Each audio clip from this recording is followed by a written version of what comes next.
हाँ, इनके लिए एक बार जोरदार ताली बजाइए।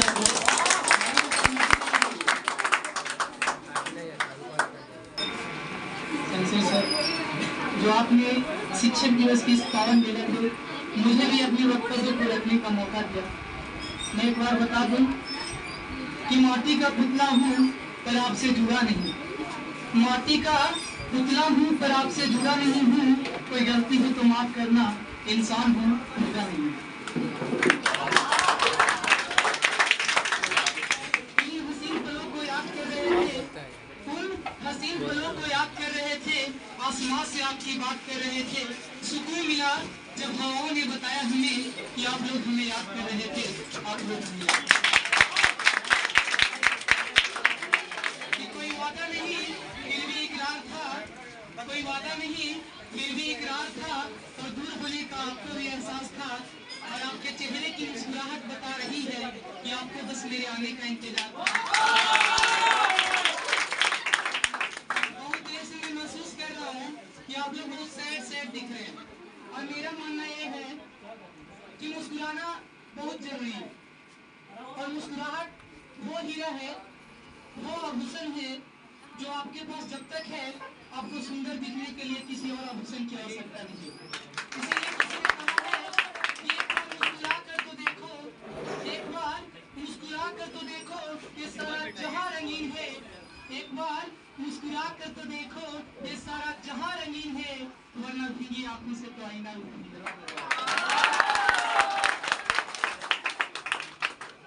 शमशेर सर के लिए शेर है कि पलके झुके तो बंधन हो जाए, और सर झुके तो नमन हो जाए, और ऐसी नजर कहां से लाऊं मेरे शमशेर सर कि आपको याद करूं तो आपकी दर्शन हो जाए।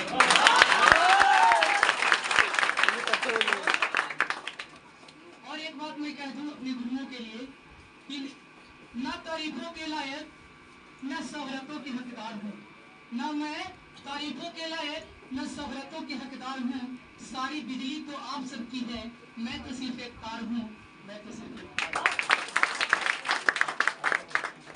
कुमार विश्वास की एक कविता आप सबों के समक्ष पेश करना चाहता हूँ, अगर आप लोग की अनुमति हो तो। क्या आप लोग की अनुमति है? तो सुनिएगा गौर से कि दिन सवर जाएंगे तुम मिलो तो सही, जख्म भर जाएंगे तुम मिलो तो सही, रास्ते में खड़े दो अधूरे सपन, रास्ते में खड़े दो अधूरे सपन, एक घर जाएंगे तुम मिलो तो सही, वक्त के क्रूर छल का भरोसा नहीं, आज जी लो कि कल का भरोसा नहीं, दे रहे हैं वो अगले जन्म की खबर, जिनको अगले ही पल का भरोसा नहीं, जिनको अगले ही पल का भरोसा नहीं।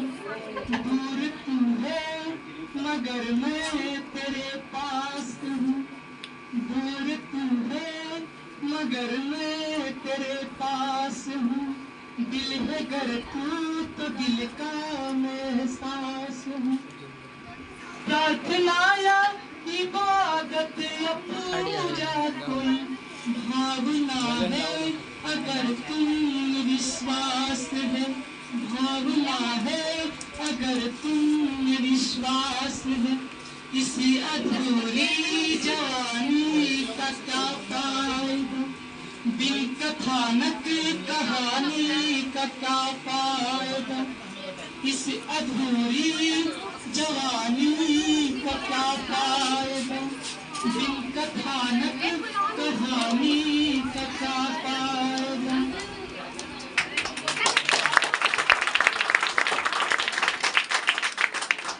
आदरणीय परम पूज्य शमशेर सर और आए हुए हमारे प्यारे सहपाठीगण एवं मेरी प्यारी बहनें, आप सबों को मैं नीतीश कुमार शिक्षक दिवस की ढेरों शुभकामनाएं देता हूं, और साथ ही मैं अपने विचारों को आपके समक्ष रखना भी चाहता हूं, अगर आप लोग बोर ना हो रहे हो तो।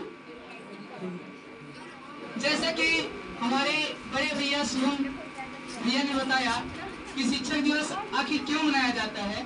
शिक्षक दिवस हमारे देश के प्रथम उपराष्ट्रपति और द्वितीय राष्ट्रपति डॉक्टर सर्वपल्ली राधाकृष्णन जी के जन्मदिन को मनाया जाता है शिक्षक दिवस के रूप में, क्योंकि उन्हीं के कुछ स्टूडेंट यानी छात्रों ने उनसे यह आग्रह किया कि मैं आपके जन्मदिन को मनाना चाहता हूँ।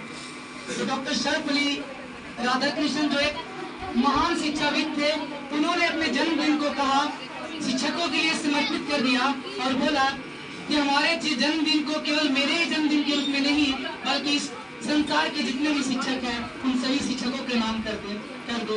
तो मुझे बहुत ही गौरवान्वित महसूस हुआ। और एक बात और भी मैं बता देना चाहता हूँ कि बिना बुनियाद के इमारत खड़ी नहीं की जा सकती है और बिना बीज की वृक्ष की कल्पना नहीं की जा सकती है। इसलिए अगर हमें अपने पुरुषार्थ की इमारत खड़ी करनी है, अगर हमें अपनी सफलता का वृक्षारोपण करना है, तो बुनियाद ढूंढना होगा, बीज ढूंढनी होगा। कामयाबी कोई हवाई किला नहीं है जो कोई बिना किसी आधार के हवा में झूल रहा है। यह एक ट्रांसफर ऑफ एनर्जी है जिसे किसी न किसी वॉल सॉकेट की जरूरत होती है। तार हवा में लहराने से उसमें बिजली नहीं आती। बिजली आने के लिए उसे किसी न किसी इलेक्ट्रिक सोर्स से जुड़ना होता है।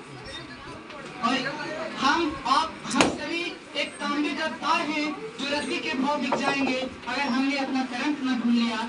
और वो करंट हम अपने गुरुओं से उधार लिया है, जो जिसके बदौलत हम जो कुछ भी है और जो कुछ भी सुना पा रहे हैं आप सबों के समक्ष, ये हमारे गुरुओं की बदौलत, हमारे माता पिता की बदौलत और हमारे अभिभावकों की बदौलत।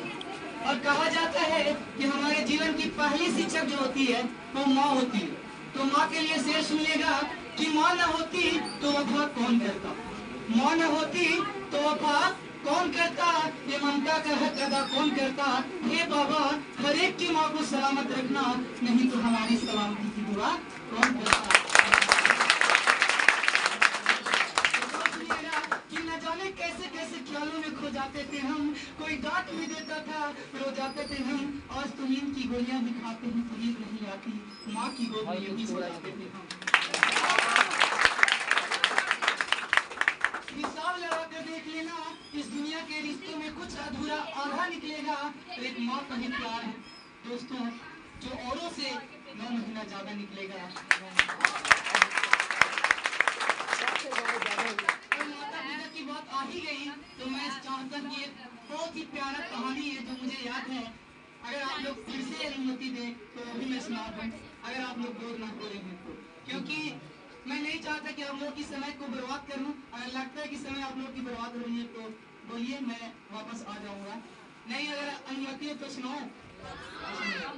एक कहानी 2 बूढ़े माँ बाप की है जिसका मात्र एक ही संतान होता है। उसका सपना होता है कि वो बड़े यूनिवर्सिटी में पढ़ाई करे, उसका एडमिशन एक हाई फाई कॉलेज में हो जहाँ वो पढ़ाई कर सके। लेकिन वो बहुत ही गरीब फैमिली से बिलोंग करता था। फिर भी कहा जाता है ना कि माँ बाप के लिए उसकी संतान से बड़ी चीज कुछ भी नहीं होता।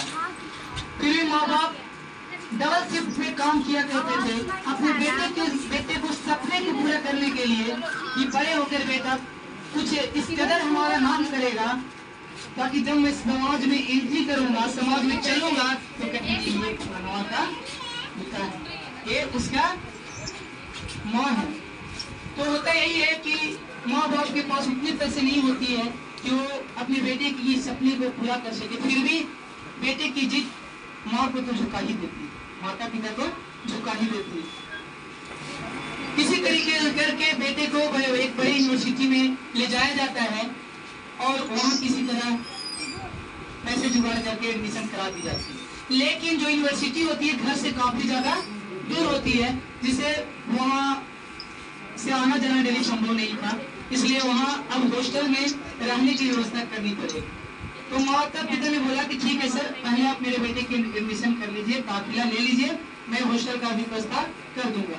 माता पिता उदास मन से घर आते हैं और जो उस लड़के की माँ होती है अपनी सारी गहनों को उतार कर उसके पिता को दे देते हैं कि ये लीजिए मेरी जीवन की सारी गहने और जाइए किसी सुनार के यहाँ बेच आइए और उसी पैसे से जो पैसा होगा उससे हमारे बेटे के लिए एक अच्छा हॉस्टल दिलवा दीजिए ताकि वहां रहकर के वो पढ़ाई कर सके। ये जाते हैं, ये बोलते कि ये तुम्हारे गहने, तो माँ बोलती है कि नहीं ले जाइए इसे और बेच आइए, हमारे बेटे के सपने के आगे ये सब कुर्बान।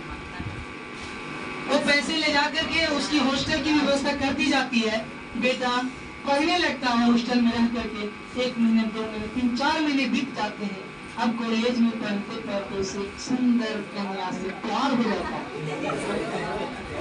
प्यार हो जाता है, उस कदर पगला जाता है। ऐसे तो माता पिता से दिन महीने 2 महीने में बात हुआ करता था, लेकिन वो अपने प्रेमिका से इतनी ज्यादा मोहब्बत कर बैठा था कि धीरे धीरे अपने माँ बाप को भूलने लगा। एक दिन उसकी माँ ने देसी घी से बने कुछ पकवान बनाकर अपने बेटे से मिलने जाते हैं दोनों माता पिता, और जैसे ही उसके रूम में एंट्री करते हैं तो देखते हैं कि उसके बेटे के साथ बहुत ही प्यारी एक लड़की बैठी होती है और उसके बेटे से बात करती है।